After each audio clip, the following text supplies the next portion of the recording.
Si le monde de l'astronomie devait se trouver un lieu, ce serait assurément là, dans ce coin de la Provence de Giono, au cœur du département des Alpes de Haute-Provence. Sur le bord du plateau de Valençol, blotti en contrebas du village de Puy-Michel, se trouve un observatoire très particulier, l'observatoire de l'Alifant. Titi, t'es où là? Allez hop. Titi. Après de longues années de patiente restauration, c'est en 2006 que Jean-Baptiste Créteau donne une nouvelle vie à la lunette du Père Josset. Aujourd'hui, alors que la 230 flambant neuve trône à l'intérieur de l'observatoire de l'Alifant, un terrible obstacle se profile. Ma mère avait un syndrome neurologique dont j'ai hérité et qui s'est réveillé en septembre 2006 au moment où j'allais enfin pouvoir profiter de la lunette que j'avais fait faire entièrement rénover.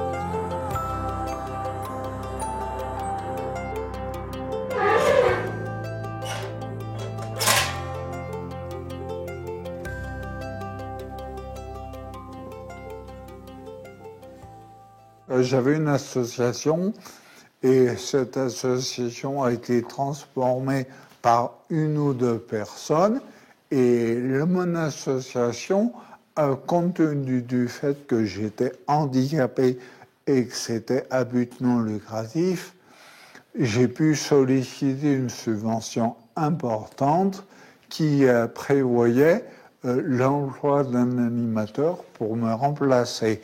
Parce que mon syndrome a beaucoup avancé depuis et je suis en perte permanente d'autonomie, ce qui fait que je ne peux plus assurer les animations à l'observatoire. Et donc je laisse le Patrick faire le travail à ma place. C'est lui qui fait toutes les veillées, qui se couche à 2h du matin et qui montre la Lune aux gens. Bon, j'ai toujours aimé un peu les sciences en général, mais il y a des amis belges qui, chaque année, viennent à Fort-Calquier faire un camping semi-sauvage dans un grand terrain privé avec de l'eau de source. Bon, j'étais invité, je suis venu, et la première nuit, c'était une nuit sans lune, dans un ciel complètement dégagé, et j'ai vu là ce qu'en Belgique, on ne voit plus à cause de la pollution lumineuse. J'ai cherché à trouver des endroits beaucoup plus propices et éventuellement d'en faire mon métier. J'étais plutôt libre pour faire l'appel de Jean-Baptiste pour trouver un animateur ici pour reprendre le flambeau. La pérennité de l'observatoire est assurée. Au sein de l'association Objectif 230, Jean-Baptiste et Patrick poursuivent l'accueil d'un public d'amateurs avertis qu'ils initient au plaisir de l'astronomie. Mais pourquoi avoir installé cette lunette à Puy-Michel ? En astronomie, on a deux facteurs. Donc il faut le ciel dégagé, ouvert, et donc le long de la côte, enfin la Méditerranée et les Alpes de Haute-Provence, on a souvent un magnifique temps. Quand tu vois le restant de la France bien couvert, tu as un petit havre de beau temps dans le sud-est. Alors il y a aussi un autre facteur qui est beaucoup plus technique, ça s'appelle la turbulence. Donc la turbulence, ça donne le scintillement des étoiles. Bon, ça peut faire plaisir aux poètes, mais pour les astronomes et les scientifiques, ça brouille les images. C'est un peu comme si on regardait le fond d'un lac. L'eau est très calme, on peut voir le fond. Tu jettes une petite pierre, on a un clapotis, on ne voit plus le fond. L'atmosphère se comporte de la même façon.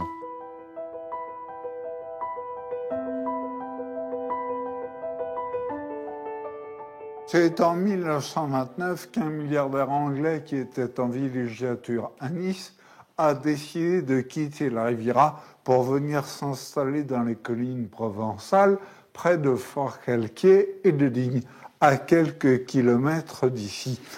Et cet amateur anglais extrêmement riche avait dessiné toute sa vie durant l'instrument d'astronomie dont il rêvait, une véritable machine extraordinaire qu'il venait de faire réaliser en pièces uniques par le plus grand constructeur européen d'astronomie de l'époque, la société Cook. Comme M. Cafferata était quand même richissime, il n'allait pas se priver du plus beau matériau qu'il y avait à l'époque. Et il y a aussi donc des contraintes techniques à respecter, comme la dilatation des matériaux. Alors on va donc pour le face-tête de la lunette, les cercles de lecture là sont en argent. Bon, c'est pas nécessaire pour bien lire, mais ça fait beau. Donc quand on est milliardaire, on peut se permettre ça, des petites folies. Et c'est d'ailleurs grâce au travail de M. Cafferata qu'en 1936, on a choisi Saint-Michel en Haute-Provence pour installer l'Observatoire de Haute-Provence.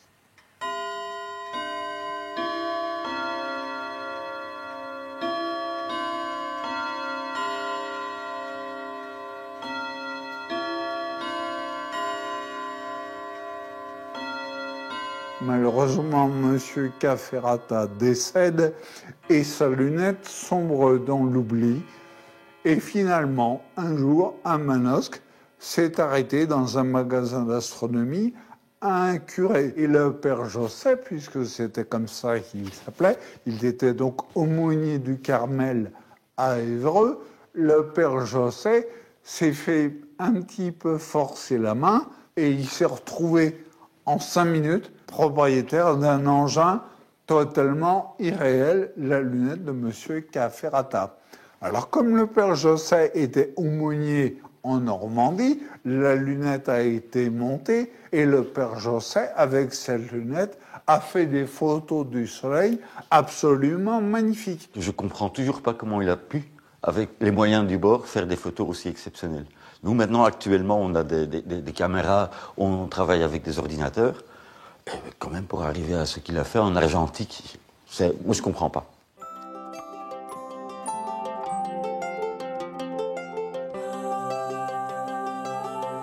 Le père Joseph, le mec que je pensais mort depuis des années parce qu'on ne voyait plus de photos de lui, en fait, il habitait à 20 km de chez moi.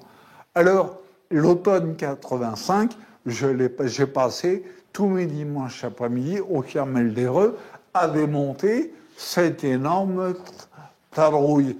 Et puis un jour, on a eu terminé, donc on a balayé, et puis on est redescendu de la plateforme, et puis le père Josset était à côté. Et en fait, le père Josset m'a arrêté et m'a forcé, vraiment forcé, à prendre les lunettes pour moi. Mais je dis, mais mon père, mais comment voulez-vous que je fasse avec un engin qui est complètement abîmé, qui est certainement magnifique, mais il est totalement inutilisable. Comment voulez-vous que je l'achète? Avec quel argent vais-je le rénover? Où vais-je l'installer? Il faut construire un bâtiment. Voilà. Et je lui dis non, je vous remercie, c'est très gentil, mais bon, et puis finalement, le père Josset a tellement insisté qu'on s'est mis d'accord sur un prix de misère, parce que vraiment, ni lui ni moi, on en faisait une histoire d'argent, surtout pas lui. Lui, ce qu'il voyait, c'était que la pièce extraordinaire qu'il avait, il allait pouvoir la transmettre à quelqu'un qui allait en faire quelque chose. J'ai monté la lunette, donc dans le plateau de Valençol, à quelques kilomètres de là où elle est installée, du temps de M. Cafferata. Là, il faut quand même le faire. Le maître des lieux, fervent admirateur du capitaine Nemo, a reconstitué ce cabinet d'astronome comme un hommage au riche inventeur anglais de la 230. Mais pourquoi la lunette porte-t-elle ce nom? 230, c'est le diamètre de l'objectif. Et l'objectif va nous concentrer la lumière dans notre œil. Donc au plus c'est large, au plus que la lumière récoltée est grande. Et puis on a une deuxième caractéristique, c'est la longueur focale. Ça va donner le grossissement qu'on va obtenir. Donc la Terre tourne, et quand on va observer les astres, au plus qu'on grossit, donc comme c'est une très longue lunette, les grossissements sont assez importants, ça bouge très très très vite. En fait, bon, c'est pas les étoiles qui bougent, c'est la Terre qui tourne. Alors, toute la structure qu'on voit ici en haut, on appelle ça une monture équatoriale, de type allemande, elle va compenser la rotation terrestre.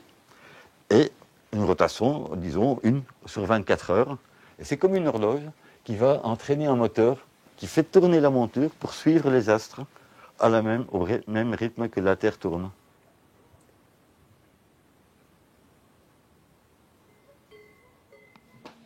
C'est pas que je viens de temps en temps, c'est que je viens tôt le soir.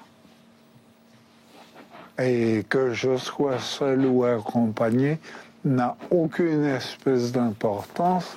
Je prends autant de plaisir à être seul avec ma lunette qu'à partager des moments avec mes amis. Vous voyez, quand on manipule les lunettes et qu'on regarde, on sent l'instrument vivre. Vous voyez, ça fait 40 ans que je regarde ça et c'est...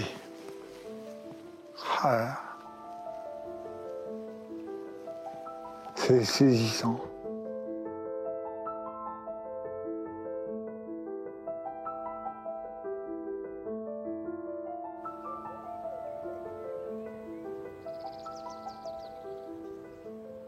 Je veux rester amateur et non pas un scientifique plus ou moins compétent et plus ou moins pédant, parce que ce que je veux apporter, c'est pas forcément, ce n'est pas d'abord un message scientifique, puis après de la contemplation, c'est d'abord de la contemplation.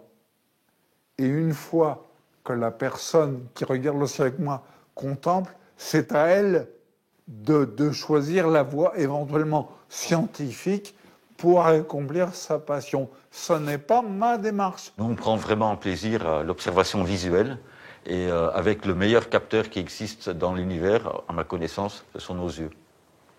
Pour moi, l'important, c'est pas que l'enfant qui vient ici comprenne ce qu'il voit, c'est qu'on lui montre simplement quelque chose qui l'émerveille.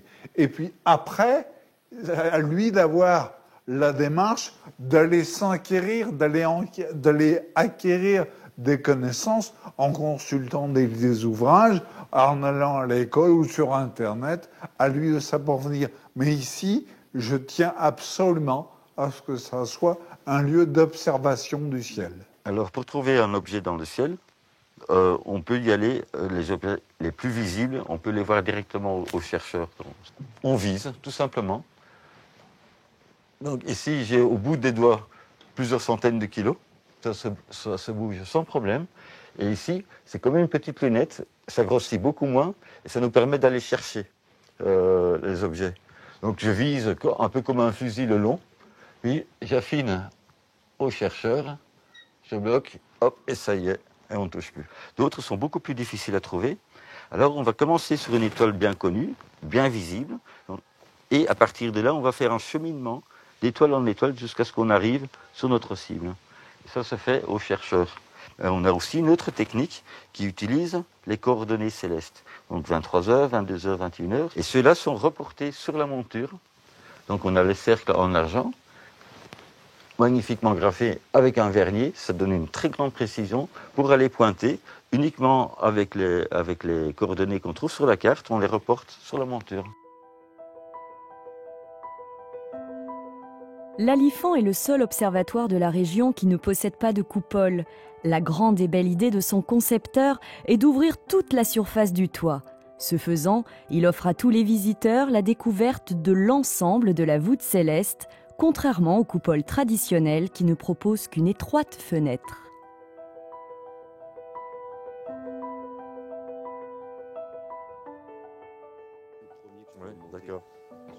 Arrivant de tous les coins de France, les amateurs d'astronomie se réunissent autour de Jean-Baptiste Créteau.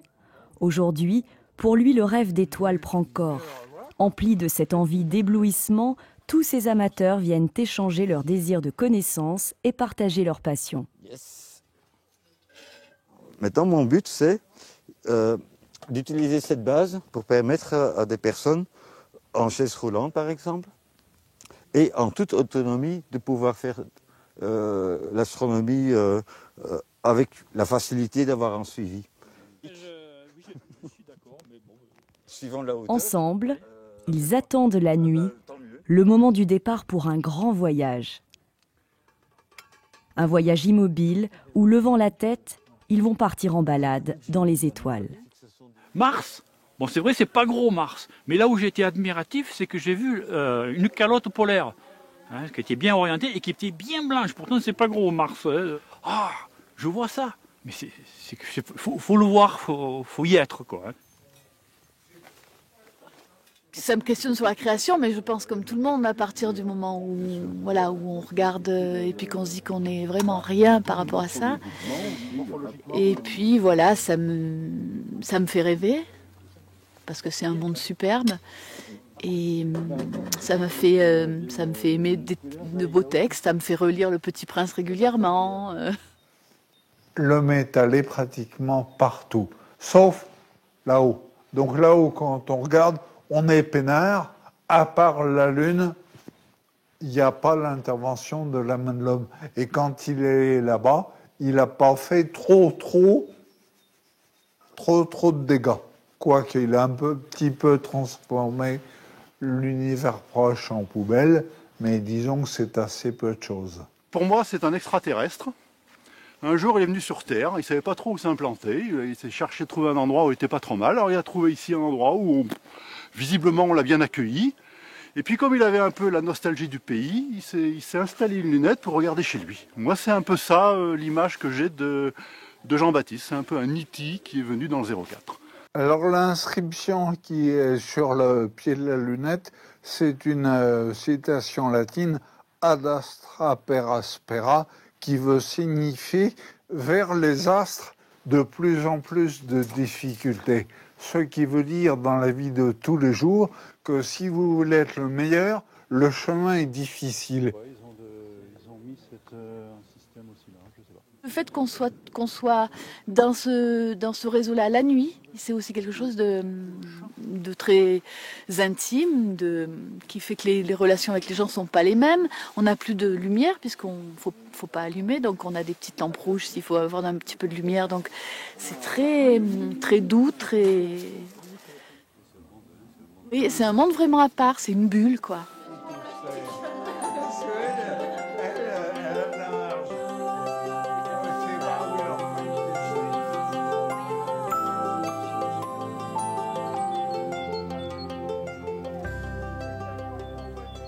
Une fois que c'est bien stabilisé, ça facilite le travail. D'accord. C'est un ami astronome qui est à côté dans le département et qui vient profiter du site pour pouvoir observer avec des gens qui ont un peu plus d'expérience que lui pour installer son télescope et l'utiliser tout seul après sur le ciel. Donc il vient se familiariser, comme il est nouveau comme dirait nouveau en astronomie, il profite un petit peu de nos connaissances qui sont plus anciennes que les siennes pour pouvoir tirer profit de son installation. Alors on va lui demander les planètes. Là il me propose la Lune ou Jupiter et on l'envoie sur Jupiter et il y va tout seul. L'avantage de Jupiter, entre autres, c'est que elle a des couleurs, elle a ses 4 principaux satellites qu'on s'amuse à suivre, qui ont bien évidemment chaque jour, chaque nuit une position différente, et ça a un intérêt, je dirais, optique. Là on voit trois bandes bien distinctives. Parfois on va en voir que 2, parfois on n'en voit pas du tout, suivant la turbulence, suivant l'état du ciel. Donc en fait, chaque soir, c'est une découverte. Là, on la voit particulièrement bien. C'est comme le spectacle du feu, c'est en permanence renouvelé. Contrairement à une photo, où la photo, c'est joli évidemment, mais c'est une photo. Là, les spectacles qu'on a sont des spectacles vivants de la création de la nature et qui sont généralement des spectacles qui sont vierges de l'homme. Pan-STARRS, ça vient de l'observatoire qu'il a découvert en premier. Et cette nuit-là, Patrick fait voir une comète rare à Jean-Baptiste. 11K4, je pense. Ah oui. Ça veut dire quoi, 2011-4-4 ? Elle a été découverte en 2011. C'est une comète, donc c'est-à-dire elle est périodique, elle revient. Enfin, la comète, c'est de comètes. Et K4, c'est suivant la chronologie des découvertes dans l'année. Donc ce sont des noms absolument pas poétiques.